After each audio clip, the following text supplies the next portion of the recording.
जब एक मुल्क अमीर होता है, आज हम मगरब के लोगों को देख लें, मगरब के हुक्मरानों को, उनके पास देख लें कितना पैसा है, उनका रहन सहन देख लें, और एक मकरूज मुल्क के जो भी यहाँ जिन्होंने हुकूमत की, इनका रहन सहन देख लें और इनके पास पैसा देख लें। आपको लगेगा कि यहाँ दूध की नहरें बह रही हैं,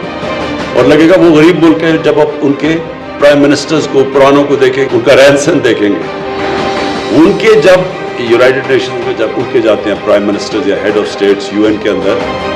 तो वो कितना पैसा खर्च करते हैं, और जो हमारे यहाँ से एक मकरूज मुल्क में जाके किस तरह वहाँ रहते थे, किस तरह पेंट हाउस और होटल के ऊपर पूरे जो सबसे महंगे होटलों में जाके रहते थे। ये है हमारा मसला, और बदकिस्मती ये है कि हम जिधर से शुरू हुआ था हमारा सिविलाइजेशन, जो हम देखते हैं मदीना की रियासत, क्योंकि नबी सल्लल्लाहु अलैहि वसल्लम ने वो रियासत बनाई थी, तो जब वहाँ देखें तो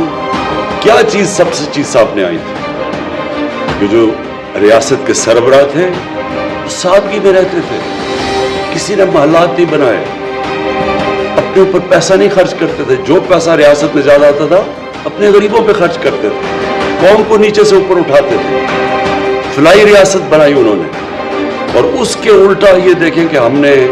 ये जो मुल्क कितना एक बड़ी ख्वाब थी पाकिस्तान, हमने बनाना था वही मिसाली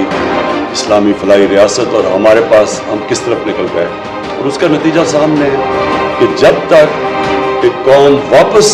उस नजरिए पे नहीं जाती जिसके लिए बनी थी, अल्लाह की बरकत नहीं आने लगी।